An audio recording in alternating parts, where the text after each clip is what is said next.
Hi all, അസ്സലാമു അലൈക്കും. Welcome back our new video. അപ്പോൾ ഇന്ന് ഒരു ഐഫിൽ ടവർ കേക്കിൻ്റെ റെസിപ്പി വീഡിയോ ആയിട്ടാണ് വന്നിട്ടുള്ളത്.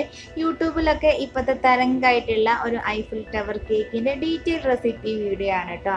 4 തരത്തിലുള്ള ഡിഫറെൻറ്റ് കേക്ക്സും ഐസ്ക്രീംസും പിന്നെ ചോക്ലേറ്റ് ഗനാഷും നട്ട്സും എല്ലാം കൂടി ചേർന്നിട്ടുള്ള ഒരു കിടിലൻ ഡിസേർട്ടാണ് ഈ ഒരു ഐഫിൽ ടവർ കേക്ക് എന്ന് പറയുന്നത്. ഇതിൽ 11 ലെയേഴ്സ് ആയിട്ട് സെറ്റ് ചെയ്തതുകൊണ്ടാണ് ഇങ്ങനെ ഈ ഒരു പേര് വന്നിട്ടുള്ളത്. നമുക്ക് ഇതിൻ്റെ ഡീറ്റെയിൽ റെസിപ്പിയിലേക്ക് കടക്കാം. ഈ ഒരു കേക്ക് തയ്യാറാക്കാൻ വേണ്ടിയിട്ട് നമുക്കിവിടെ 3 ഡിഫറെൻറ്റ് ടേസ്റ്റിലുള്ള ഐസ്ക്രീംസ് വേണം. അപ്പം നമ്മുടെ കയ്യിൽ ഐസ്ക്രീംസ് ഡിഫറെൻറ്റ് ടേസ്റ്റ് ഐസ്ക്രീംസ് ഉണ്ടെങ്കിൽ അതെടുക്കാം കേട്ടോ. അപ്പോൾ ഇല്ലാന്നുണ്ടെങ്കിൽ നമുക്ക് വളരെ സിമ്പിളായിട്ട് ഐസ്ക്രീംസ് തയ്യാറാക്കാൻ പറ്റും. അതും വിപ്പിംഗ് ക്രീം യൂസ് ചെയ്തിട്ടാണ് ഈ ഒരു ഐസ്ക്രീംസ് തയ്യാറാക്കിയെടുക്കുന്നത്. അപ്പോൾ കേക്ക്സിലൊക്കെ വേണ്ടിയിട്ട് നമ്മൾ യൂസ് ചെയ്യുന്ന വിപ്പിംഗ് ക്രീംസ് ബാക്കി ഉണ്ടെന്നുണ്ടെങ്കിൽ തീർച്ചയായിട്ടും നമുക്ക് സിമ്പിളായിട്ടും പെട്ടെന്നും ഈ ഒരു ഐസ്ക്രീംസ് തയ്യാറാക്കിയെടുക്കാം. അപ്പം ഞാനിവിടെ ഒരു 1/2 കപ്പ് വിപ്പിംഗ് ക്രീമിലേക്ക് ഇതുപോലെ സ്ട്രോബെറി ക്രഷും മിൽക്ക് മെയ്ഡും ചേർത്ത് കൊടുത്തിട്ട് മിക്സ് ആക്കി എടുക്കുന്നുണ്ട്. അതിന് പകരമായിട്ട് നമുക്ക് വളരെ സിമ്പിളായിട്ട് ഇതുപോലത്തെ ടൈഗറിൻ്റെ എസൻസുകൾ വെച്ചിട്ട് ഐസ്ക്രീംസ് തയ്യാറാക്കിയെടുക്കാം. സ്ട്രോബെറി എസൻസ് വെച്ചിട്ട് നമുക്ക് തയ്യാറാക്കിയെടുക്കാം. അങ്ങനെ എസൻസ് യൂസ് ചെയ്ത് തയ്യാറാക്കിയെടുക്കുമ്പോൾ നമുക്ക് അത്യാവശ്യം നല്ല കളേഴ്സ് കിട്ടും കേട്ടോ. അപ്പോൾ സ്ട്രോബെറീൻ്റെ ഒരു കളറൊക്കെ കിട്ടും. എന്നിട്ട് ഞാൻ ഇതുപോലത്തെ ഒരു കേടിൻ്റെ ടിന്നിൽ വെച്ചിട്ടാണ് ഈ ഒരു ഐസ്ക്രീം ഞാൻ സെറ്റ് ചെയ്തെടുക്കുന്നത്. 6 മുതൽ ഒരു 8 മണിക്കൂർ വരെയാണ് ഈ ഒരു ഐസ്ക്രീംസ് സെറ്റ് ചെയ്തെടുക്കുന്നത്. തലേന്ന് രാത്രിയാണ് ഐസ്ക്രീംസൊക്കെ ഞാൻ തയ്യാറാക്കിയെടുക്കുന്നത്. അപ്പം നമുക്ക് ഈ ഒരു ഐഫിൽ ടവർ കേക്ക് തയ്യാറാക്കാൻ വേണ്ടിയിട്ട് 3 തരത്തിലുള്ള ഐസ്ക്രീംസാണ് ആവശ്യം. ഒന്ന് സ്ട്രോബെറിയാണ്, രണ്ടാമത്തത് വാനില ഐസ്ക്രീംസാണ്. ഓൾറെഡി നമ്മുടെ വിപ്പിംഗ് ക്രീമിന് അത്യാവശ്യം ഷുഗറൊക്കെ ഉണ്ടാകും. എങ്കിൽ കൂടിയും ഐസ്ക്രീമിന് കുറച്ചും കൂടി മധുരം വേണം. അതിന് വേണ്ടിയിട്ടാണ് നമ്മൾ മിൽക്ക് മെയ്ഡ് ചേർത്ത് കൊടുത്തിട്ട് മിക്സ് ആക്കി എടുക്കുന്നത്. അങ്ങനെ ആകുമ്പോഴേ നല്ല ഐസ്ക്രീമിൻ്റെ കറക്റ്റ് ടേസ്റ്റ് കിട്ടുള്ളൂ. ഇനി ഞാനിവിടെ 3ാമത്തെ ഐസ്ക്രീമാണ് തയ്യാറാക്കിയെടുക്കുന്നത്. ചോക്ലേറ്റ് ഐസ്ക്രീമാണ്. അതിന് വേണ്ടിയിട്ട് 1/2 ടീസ്പൂൺ കൊക്കോ പൗഡറും ഒരു ടീസ്പൂണ് മിൽക്ക് മെയ്ഡും കൂടി ചേർത്തിട്ടാണ് ഈ ഒരു ഐസ്ക്രീം തയ്യാറാക്കിയെടുക്കുന്നത്. കൊക്കോ പൗഡർ ആയതുകൊണ്ട് തന്നെ നമ്മൾ കൊക്കോ പൗഡർ എല്ലാ ഭാഗത്തും എത്തുന്നത് വരെ നല്ല കറക്റ്റായിട്ട് മിക്സ് ചെയ്ത് കൊടുക്കുക കേട്ടോ. അത് നന്നായിട്ട് മിക്സ് ചെയ്തെടുക്കണമെങ്കിൽ കുറച്ച് സമയം എടുത്തിട്ട് തന്നെ നമ്മൾ മിക്സ് ആക്കി എടുക്കണം. എന്നിട്ട് നമ്മളിത് ഫ്രീസ് ചെയ്ത് വെക്കാം. ഈ 3 ഐസ്ക്രീംസാണ് നമ്മൾ ഈ ഒരു ഡിസേർട്ട് തയ്യാറാക്കുന്നതിൻ്റെ മുമ്പ് തന്നെ നമ്മൾ സെറ്റ് ചെയ്ത് വെക്കേണ്ടത്. അതിനുശേഷം ഞാനിവിടെ തയ്യാറാക്കാൻ പോകുന്നത് ഇനി കേക്ക്സ് ആണ്.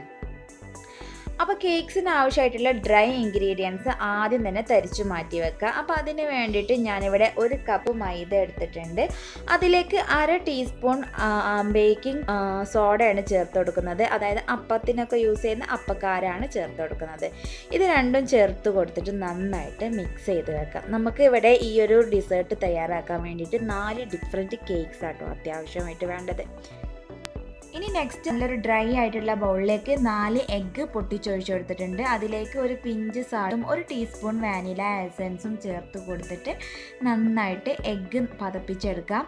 എഗ്ഗ് ഇതുപോലെ നന്നായിട്ട് ബീറ്റായി വന്നതിന് ശേഷം മാത്രം ഷുഗർ ആഡ് ചെയ്ത് കൊടുക്കുക. ഞാനിവിടെ 1 കപ്പ് പൊടിച്ച പഞ്ചസാരയാണ് ചേർത്ത് കൊടുക്കുന്നത്.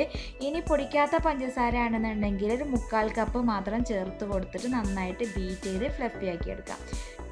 എല്ലാ കേക്ക്സിനും പറയുന്നത് പോലെ തന്നെ നമ്മൾ ഷുഗർ ആഡ് ചെയ്ത് കൊടുക്കുമ്പോൾ കുറേശ്ശെ ആഡ് ചെയ്തിട്ട് നന്നായിട്ട് പതപ്പിച്ചെടുക്കണം. അതല്ലാതെ ഒന്നാകെ അങ്ങോട്ട് ചേർത്ത് കൊടുത്തിട്ടുണ്ടെങ്കിൽ നമുക്ക് നല്ല കറക്റ്റ് കൺസിസ്റ്റൻസിയിൽ നമുക്ക് ബാറ്റർ കിട്ടിക്കോണമെന്നില്ല.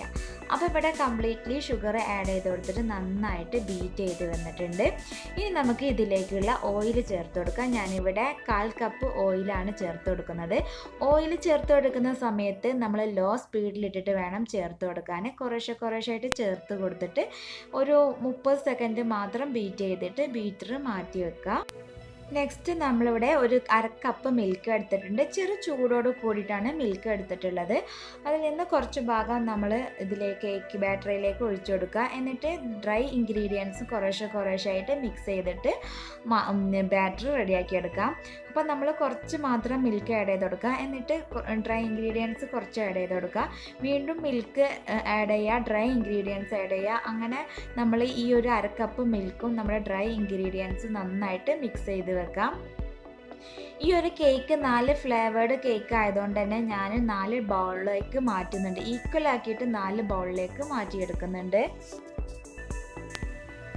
ഇനി നമുക്ക് ഓരോ കേക്ക്സും തയ്യാറാക്കിയെടുക്കാം. അപ്പോൾ ഫസ്റ്റായിട്ട് ചെയ്യുന്നത് സ്ട്രോബെറി കേക്കാണ്. അതിന് വേണ്ടിയിട്ട് നമ്മുടെ കേക്ക്സിലും ഡിസേർട്ടിലൊക്കെ യൂസ് ചെയ്യുന്ന ഒരു സ്ട്രോബെറി പൗഡർ ഉണ്ട്. അത് ഞാൻ ഒരു പിഞ്ച് മാത്രം ചേർത്ത് കൊടുത്തിട്ട് മിക്സ് ചെയ്തെടുക്കുകയാണ്. ഇതിന് പകരമായിട്ട് നമ്മൾ നാട്ടിൽ നിന്ന് കിട്ടുന്ന ടൈഗറിൻ്റെ എസൻസ് യൂസ് ചെയ്താൽ മതി. 1-2 ഡ്രോപ്പ് ഇട്ടിച്ച് കൊടുത്തിട്ട് നന്നായിട്ടൊന്ന് മിക്സ് ചെയ്തെടുത്താൽ മതി. എന്നിട്ട് ഞാനൊരു കേക്ക് ടിന്നിലേക്ക് ഒഴിച്ചു കൊടുത്തിട്ട് പ്രീ ഹീറ്റ് ചെയ്തിട്ടുള്ള ഒരു സോസ് പാനിലേക്ക് ഇറക്കി വെച്ച് കൊടുക്കുകയാണ്. അതായത് ഒരു 10 മിനിറ്റ് ഫുൾ ഫ്ലെയിമിൽ പ്രീ ഹീറ്റ് ചെയ്തിട്ടുള്ള സോസ് പാനിൽ ഒരു 15 മിനിറ്റ് വരെ നമ്മൾ കുക്ക് ചെയ്തെടുക്കുക. 10 മുതൽ 15 മിനിറ്റാണ്. അപ്പോൾ ഓരോരുത്തരുടെ ഫ്ലെയിമിനനുസരിച്ചിരിക്കും. ലോ ഫ്ലെയിമിൽ 10 മുതൽ 15 മിനിറ്റ് വരെ കുക്ക് ചെയ്തെടുക്കാം. നോർമലി നമ്മൾ എല്ലാ കേക്കും ബേക്ക് ചെയ്യുന്നത് പോലെയാണ് ബേക്ക് ചെയ്തെടുക്കുന്നത്. നെക്സ്റ്റ് ഞാൻ ചോക്ലേറ്റ് സ്പോഞ്ചാണ് തയ്യാറാക്കുന്നത്. അതിന് വേണ്ടിയിട്ട് ഒരു അരിപ്പയിലൂടെ കൊക്കോ പൗഡർ ചേർത്ത് കൊടുക്കുന്നുണ്ട്. കൊക്കോ പൗഡർ ആയതുകൊണ്ട് അരിപ്പയിലൂടെ തന്നെ ചേർത്ത് കൊടുക്കുക. അല്ലാന്നുണ്ടെങ്കിൽ കൊക്കോ പൗഡറിൽ വലിയ വലിയ തരികളുണ്ടാകും. അത് മിക്സായി കിട്ടാൻ വളരെയധികം പ്രയാസമായിരിക്കും. ഇതും ഞാനൊരു കേക്ക് ടിന്നിൽ ഒഴിച്ചു കൊടുത്തിട്ട് ഇതുപോലെ തന്നെ കുക്ക് ചെയ്തെടുക്കുന്നുണ്ട്. അപ്പോൾ ബാറ്റേഴ്സൊക്കെ നമ്മൾ പെട്ടെന്ന് കുക്ക് ചെയ്തെടുക്കണം. എങ്കിൽ മാത്രമേ നല്ല പെർഫെക്റ്റ് ആയിട്ട് ബാറ്റേഴ്സൊക്കെ പൊന്തി കിട്ടുള്ളൂ. നെക്സ്റ്റ് നമ്മൾ തയ്യാറാക്കിയിരുന്നത് കേക്ക് ബ്ലൂ വെൽവെറ്റ് ആണ്. അതിന് വേണ്ടിയിട്ട് 2 ഡ്രോപ്പ് ബ്ലൂ കളർ ചേർത്ത് കൊടുത്തിട്ട് മിക്സ് ആക്കി എടുക്കുന്നുണ്ട്. ഇതും സെയിം മെത്തേഡിലാണ് കുക്ക് ചെയ്തെടുക്കുന്നത്. പിന്നെ 4ാമത്തെ ഫ്ലേവർ എന്ന് പറയുന്നത് വാനില കേക്കാണ്. അപ്പോൾ ഇങ്ങനെ 4 ഫ്ലേവറിലുള്ള കേക്ക് തയ്യാറാക്കുന്നത്. സെയിം സോസ് പാനും സെയിം കേക്ക് ടിന്നിലാണ് ഞാനിത് പെട്ടെന്ന് ബേക്ക് എടുത്തതാണ്. അപ്പോൾ എല്ലാ കേക്ക്സും ഇവിടെ ബേക്ക് ചെയ്തെടുത്തിട്ടുണ്ട്. നമുക്ക് ഈ ഓരോ കേക്ക്സിൽ നിന്നും 2 പീസസ് ആയിട്ടാണ് കട്ട് ചെയ്തെടുക്കുന്നത്. അതായത് ഒരു ഗ്ലാസ്സോ അല്ലെങ്കിൽ റൗണ്ടിലുള്ള എന്തെങ്കിലും ഷേപ്സ് വെച്ചിട്ട് ഇതുപോലെ കേക്ക്സുകൾ 2 പീസസ് ആയിട്ട് കട്ട് ചെയ്തെടുക്കുക. പിന്നെ കുറച്ച് ചോപ്പ്ഡ് നട്ട്സും പിന്നെ ചോക്ലേറ്റ് ഗനാഷാണ് നമുക്ക് ആവശ്യം. വൈറ്റ് ചോക്ലേറ്റ് ഗനാഷും ഡാർക്ക് ചോക്ലേറ്റ് ഗനാഷും എടുക്കുന്നുണ്ട്. മിൽക്ക് ചോക്ലേറ്റ് ആണ് കേട്ടോ, അത് പ്രത്യേകം ശ്രദ്ധിക്കണം. ഡാർക്കിൽ നമ്മൾ മിൽക്ക് ചോക്ലേറ്റ് എടുത്താൽ മാത്രമേ നല്ല ടേസ്റ്റ് ഉണ്ടാവുള്ളൂ. പിന്നെ 3 ഡിഫറെൻറ്റ് ടൈപ്പിലുള്ള ഐസ്ക്രീംസും വെച്ചിട്ട് നമുക്ക് ഈ ഒരു ഐഫിൽ ടവർ കേക്ക് സെറ്റ് ചെയ്തെടുക്കാം. അപ്പോൾ ഫസ്റ്റ് തന്നെ വാനില സ്പോഞ്ച് വെച്ച് കൊടുത്തിട്ട് ഇത് നന്നായിട്ട് ഷുഗർ സിറപ്പ് വെച്ചിട്ട് വെറ്റ് ചെയ്ത് കൊടുക്കാം. 1/4 കപ്പ് ഷുഗറിലേക്ക് 1/4 കപ്പ് വെള്ളം കൂടി ചേർത്ത് നന്നായിട്ട് തിളപ്പിച്ചെടുത്തിട്ടാണ്. എന്നിട്ട് അതിൻ്റെ മുകളിലായിട്ട് ചോക്ലേറ്റ് കേക്ക് ഇങ്ങനെ ഓരോ കേക്ക്സും സ്റ്റെപ്പ് ബൈ സ്റ്റെപ്പിൽ വെച്ച് കൊടുക്കുന്നുണ്ട്. 4 ഫ്ലേവേഴ്സിലുള്ള കേക്ക്സ് വെച്ച് കൊടുത്തതിന് ശേഷമാണ് വീണ്ടും സെയിം മെത്തേഡിൽ 4 ഫ്ലേവേഴ്സിൽ കേക്ക് വെക്കുന്നത്. എല്ലാ കേക്ക്സും ഇങ്ങനെ ഷുഗർ സിറപ്പ് വെച്ച് വെറ്റ് ചെയ്ത് കൊടുക്കുകയാണെന്നുണ്ടെങ്കിൽ കേക്ക്സൊക്കെ നല്ല സോഫ്റ്റ് ആയിരിക്കും. നമ്മൾ കഴിക്കുന്ന സമയത്ത് അതൊക്കെ മനസ്സിലാവുള്ളൂ. ഇങ്ങനെ എല്ലാ കേക്ക്സും വെച്ചതിന് ശേഷം കേക്ക്സ് ഇങ്ങനെ മറഞ്ഞു പോകാതിരിക്കാൻ വേണ്ടിയിട്ട് ഇതിന് നടുക്കായിട്ട് ഇതുപോലെ സ്റ്റിക്ക് വെച്ച് കൊടുക്കുന്നുണ്ട്. അപ്പോൾ കേക്ക്സ് കംപ്ലീറ്റ്ലി വെച്ച് കഴിഞ്ഞതിന് ശേഷം മാത്രമേ ഇങ്ങനെ സ്റ്റിക്ക് വെക്കാവൂ കേട്ടോ. അതിനുശേഷം ഇതിൻ്റെ മുകളിലായിട്ട് 3 ഫ്ലേവേർഡ് ഐസ്ക്രീംസും വെച്ച് കൊടുക്കുന്നുണ്ട്. അങ്ങനെ നമ്മുടെ 11 ലെയേഴ്സുള്ള ഐഫിൽ ടവർ കേക്ക് ഇവിടെ തയ്യാറായിട്ടുണ്ട്. ഇനി നമുക്ക് ഇതിൻ്റെ മുകളിലായിട്ട് നല്ല ചോക്ലേറ്റ് ഗനാഷ് ഒഴിച്ചു കൊടുക്കാം. അതായത് വൈറ്റ് ചോക്ലേറ്റ് ഗനാഷാണ്. 1/2 കപ്പ് വൈറ്റ് ചോക്ലേറ്റിലേക്ക് 1/2 കപ്പ് വിപ്പിംഗ് ക്രീമും കൂടി ചേർത്തിട്ട് ഡബിൾ ബോയിലിംഗ് ചെയ്തതാണ്.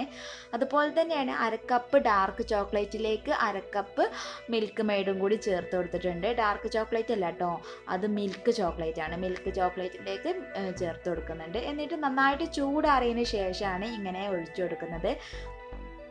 അത്യാവശ്യം നന്നായിട്ട് തന്നെ ചോക്ലേറ്റ് ഗനാഷ് ഒഴിച്ചു കൊടുക്കുക. എങ്കിൽ മാത്രമേ നല്ല ടേസ്റ്റ് ഉണ്ടാവുള്ളൂ. ഈ കേക്ക്സിനെ അത്യാവശ്യം നന്നായിട്ട് കവർ ചെയ്യുന്ന രീതിയിൽ വേണം നമ്മൾ ഒഴിച്ചു കൊടുക്കാൻ.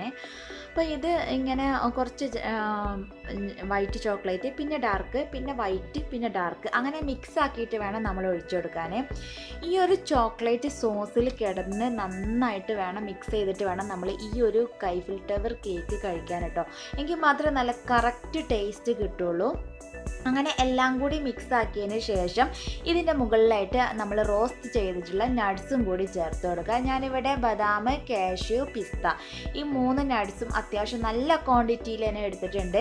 ഇത് നമ്മുടെ കേക്ക്സിൻ്റെ മുകളിലായിട്ട് നന്നായിട്ട് സ്പ്രെഡ് ചെയ്ത് കൊടുക്കുക. എന്നിട്ട് വേണം നമ്മളിത് മിക്സ് ചെയ്ത് കഴിക്കാൻ. അങ്ങനെ നമ്മുടെ ഐഫിൽ ടവർ കേക്ക് ഇവിടെ തയ്യാറായിട്ടുണ്ട്. ഇനി നമുക്കിത് ഷവർമ ചെത്തി കഴിക്കുന്നത് പോലെ ഒന്ന് ചെത്തി കഴിക്കാം. അപ്പം മുകളിൽ നിന്ന് ഇങ്ങനെ ഐസ്ക്രീംസ് ഒക്കെ ചെത്തിയിട്ട് പിന്നെ നമ്മുടെ കേക്ക്സ് ഒക്കെയാണ് ചെത്തി കഴിക്കുന്നത്. അതിങ്ങനെ ഈ ഒരു 2 മിക്സ്ഡ് സോസിലൊക്കെ വെച്ചിട്ട് നട്ട്സൊക്കെ വെച്ച് കൂട്ടി കഴിക്കുമ്പോൾ നല്ല അടിപൊളി ടേസ്റ്റാണ്. ഇത് ചെത്തിയെടുക്കുമ്പോൾ തന്നെ നിങ്ങൾക്ക് മനസ്സിലാവും ഇതിൻ്റെ ഫീലിങ്സ് എന്താണെന്നുള്ളത്. അപ്പം ഓരോ ഡിസേർട്ട് തയ്യാറാക്കുന്നത് പോലെ തന്നെയാണ് അത് കഴിക്കുന്നതിലുണ്ട് ഓരോ പ്രത്യേകത. ഇതിൻ്റെ വൈറ്റ് ചോക്ലേറ്റും നട്ട്സും ഐസ്ക്രീംസും എല്ലാം കൂടി മിക്സ് ആക്കിയിട്ട് വേണം ഈ ഒരു കേക്ക് കഴിക്കാൻ. കിടിലൻ ടേസ്റ്റാണ്. അപ്പോൾ ഇത് കഴിക്കാൻ വേണ്ടി ഇനി കണ്ണൂർ വരെ ഒന്നും പോകേണ്ട ആവശ്യമില്ല. നമുക്ക് വളരെ സിമ്പിളായിട്ട് വീട്ടിലിരുന്ന് ചെയ്യാവുന്നതേ ഉള്ളൂ. അപ്പോൾ ഈ ഒരു റെസിപ്പി നിങ്ങൾ ട്രൈ ചെയ്ത് നോക്കുകയാണെന്നുണ്ടെങ്കിൽ തീർച്ചയായിട്ടും നിങ്ങൾ ഇതിൻ്റെ ഫീഡ്ബാക്ക് കമൻറ്റ് ബോക്സിൽ അറിയിക്കാൻ മറക്കരുത്. പിന്നെ ഈ ഒരു ചാനൽ ഇഷ്ടമാവുകയാണെന്നുണ്ടെങ്കിൽ തീർച്ചയായും നിങ്ങൾ സബ്സ്ക്രൈബ് ചെയ്യുക. പിന്നെ വീഡിയോ ഇഷ്ടമായിട്ടുണ്ടെങ്കിൽ ലൈക്ക് ചെയ്യുക. നെക്സ്റ്റ് നല്ലൊരു വീഡിയോ ആയിട്ട് നമുക്ക് പിന്നെ കാണാം. Thanks for watching.